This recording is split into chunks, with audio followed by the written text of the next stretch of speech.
Regresamos a Santiago de Chile para hablar con Lucía López del caso de Vivanco y la suspensión. Lucía, te escuchamos.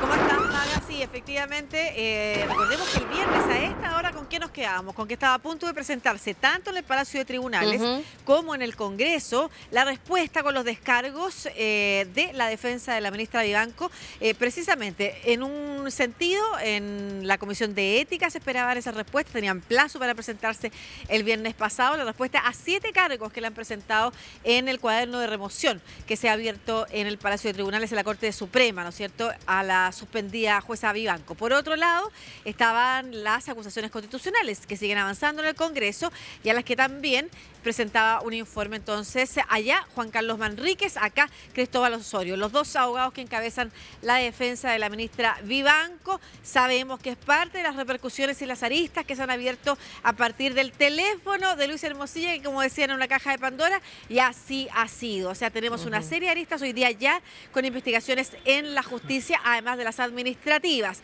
En ese último contexto, las políticas, las que tienen que ver con la acusación constitucional a 3 jueces, una de ellas la jueza Ángela Vivanco. Bueno, entre los descargos que presentaron, también hablaron de la inhabilitación de diputadas y diputados que se han pronunciado a favor o en contra y han dicho que es transversal la presentación o el intento de inhabilitar a decenas de parlamentarios que se han pronunciado sobre este caso. Una de ellas, la diputada Daniela Chicardini, que nos encuentra aquí con nosotros. Nos encontramos con ella precisamente en el Congreso. Diputada, ¿cómo está? Muchas gracias por recibirnos. Muy bien, muchas gracias por la invitación. Diputada, usted es además una de las diputadas, junto al diputado Manucheri, que anda por ahí dando vuelta, de hecho, que ha presentado además acciones judiciales. Así es que se esperaba que su nombre probablemente estuviera en esa lista cuando hablaban de los diputados y diputadas que intentaban inhabilitar, porque hablaban de falta de objetividad, que ellos esperan que, y lo decían, tanto en tribunales como, o sea, tanto la Corte Suprema como los parlamentarios, leyeran con tiempo y objetividad y hablaban de plazo extenso, precisamente, que diera cuenta de una lectura de los descargos. ¿Pueden inhabilitar efectivamente a diputados o diputadas porque se hayan pronunciado por la causa? Mira, yo no sé si es que ni siquiera decir que se pasa de lista a la ministra Vivanco, porque acá hay una falta de conocimiento y ella debería saberlo, y mejor aún sus abogados que deben estar pagándose con altos montos para una defensa que no va a ser fácil, porque fíjese que acá quienes cumplen un rol de jueces son los senadores y senadoras, no los diputados y diputadas. Entonces yo creo que esto también es ir un poco más allá, sin ningún argumento alguno, sino que más bien una puesta en escena, que además... Mire, si queremos ahondar un poquito más allá con respecto a cuál ha sido nuestra postura, evidentemente nosotros desde que anunciamos la acusación constitucional estamos con la plena convicción de que acá hay, ¿no es cierto?, una falta notable de abandono de deberes. Por lo tanto, yo creo que no tiene ningún argumento lo que señala la ministra Vivanco, más bien es un voladero de luces, y además me gustaría que fuera un poco más seria y responsable. Esto es faltar a la inteligencia de la gente,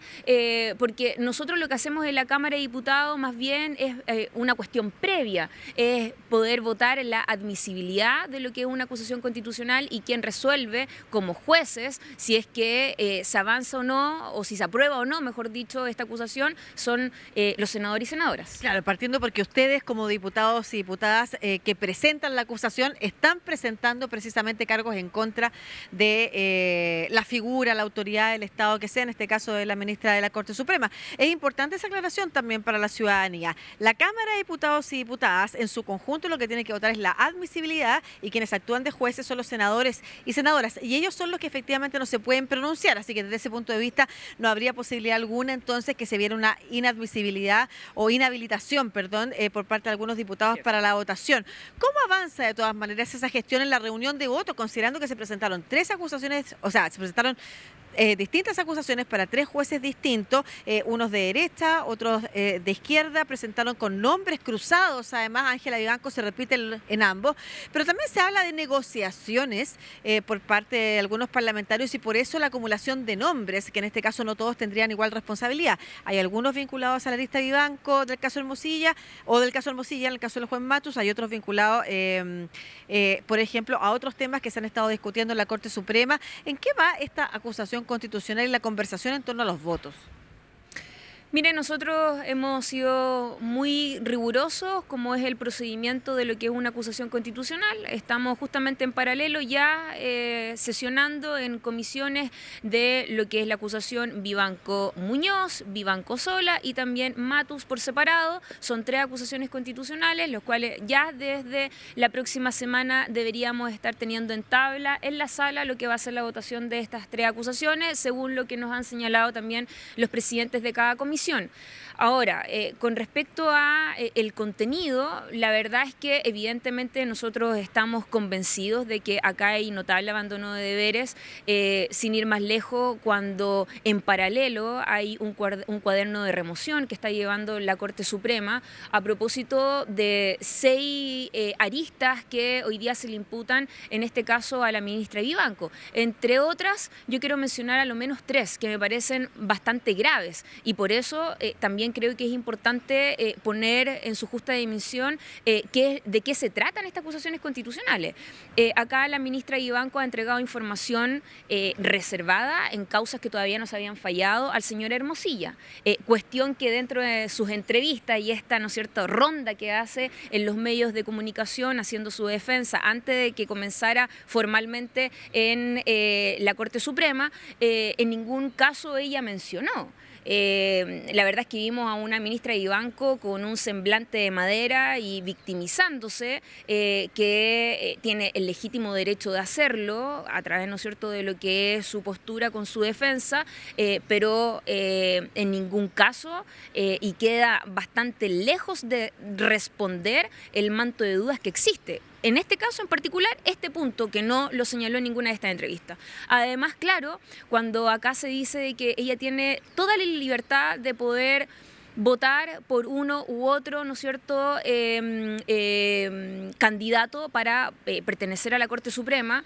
porque estás dentro de sus atribuciones, pero lo que no puede hacer ella es actuar como jefa de campaña para algunos y entorpecer otros que no le conviene, o que no les gusta, o que no son, ¿no es cierto?, muy cercanos a ella. Además, cuando se le pide integrar la sala, también dentro de su entrevista, ella dice que la verdad es que, claro, quien establece la tabla y quien conforma la sala es el presidente de la Corte Suprema. Pero cuando el señor Hermosilla le pide integrar la sala, en los chats lo que revela es que ella dice, sí, ningún problema, siempre y cuando me lo pida tal persona, pero no tengo ninguna dificultad en hacerlo. Pero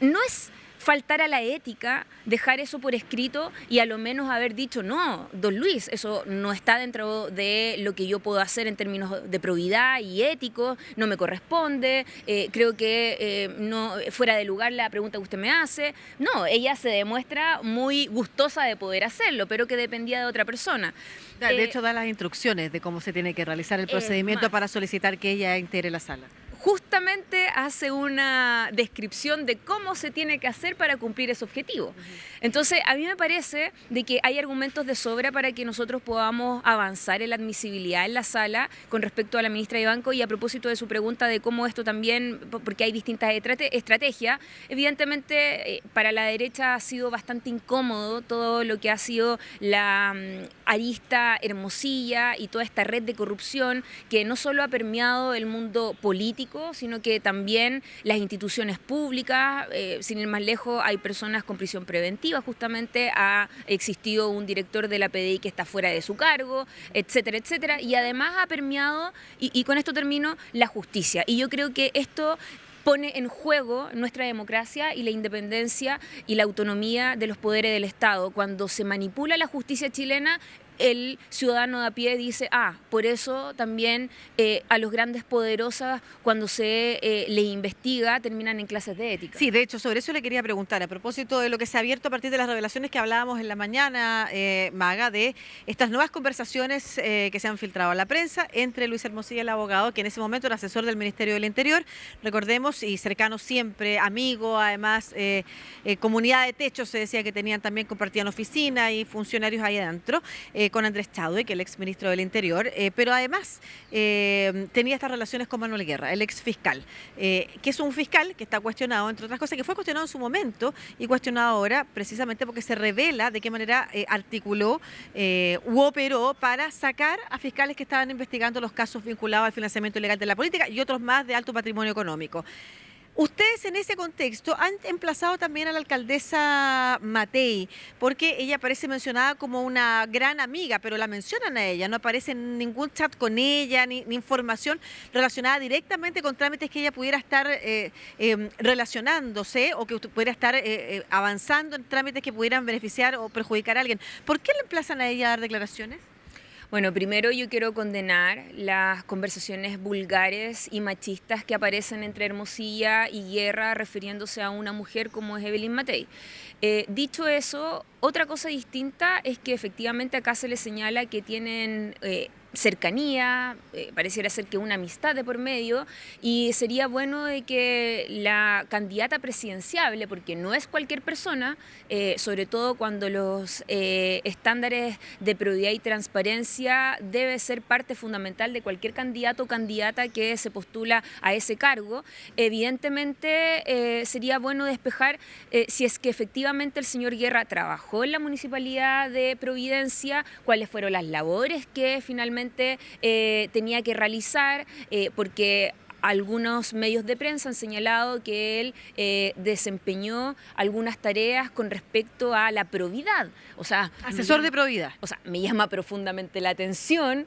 la inconsecuencia absoluta. Si es que esa fue la tarea, sería bueno cuáles fueron las acciones precisas que realizó. Por eso también no descartamos hacer ingreso de un requerimiento a la Contraloría para que se pueda investigar con respecto a este tema en particular en conjunto con el diputado Manucheri,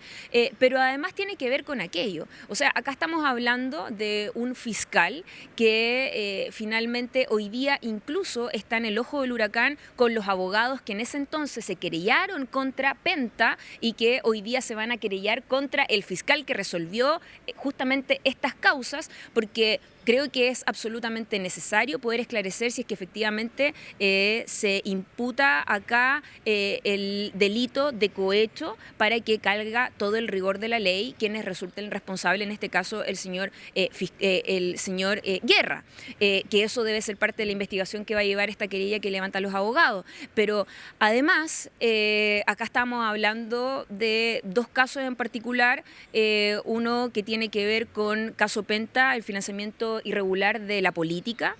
pero además un caso involucrado un senador el cual hablaba de raspados de olla. Entonces, cuando quedan en la impunidad, evidentemente uno puede deducir y genera una sospecha gigante de si es que finalmente estas redes de Hermosilla operaban para tener una verdadera maquinación de la impunidad en nuestro país. Y esa es la preocupación que finalmente a nosotros nos genera como parlamentarios y también representantes de la clase política para que esto se investigue a fondo y que se pueda esclarecer, en este caso por parte de la señora Matei, cuál era el vínculo cercano que existía entre el señor Guerra y en este caso también, ¿por qué no?, con el señor Hermosilla. Claro, esto se relaciona de alguna manera con lo que se está observando, que por ejemplo exministros como Felipe Ward, que estaban vinculados también a Hermosilla, que seguían instrucciones probablemente de lo que estaba pasando adentro del Ministerio del Interior con algunos permisos, en la Secretaría Regional Ministerial con algunos permisos, que lo hemos hablado antes, eran contratados por la Universidad de San Sebastián, pero también como asesores en municipios que le pertenecían al sector. Y de alguna manera esto se podría haber establecido como una red de sueldos o de pagos, de contraprestación de favores a quienes están hoy involucrados en este caso. Muchas gracias, diputada. Que esté muy bien. Muchas gracias, Lucía. Bueno, seguiremos entonces investigando sobre las aristas y las nuevas como gestiones de parte del poder político también aquí en el Congreso y por supuesto en la justicia que se vayan realizando para buscar respuestas y responsabilidades en las distintas aristas, Hermosilla. Perfecto, Lucía. En instantes vamos a seguir entonces con más información y también muy de cerca lo que vaya a suceder con esta suspensión del caso Vivanco.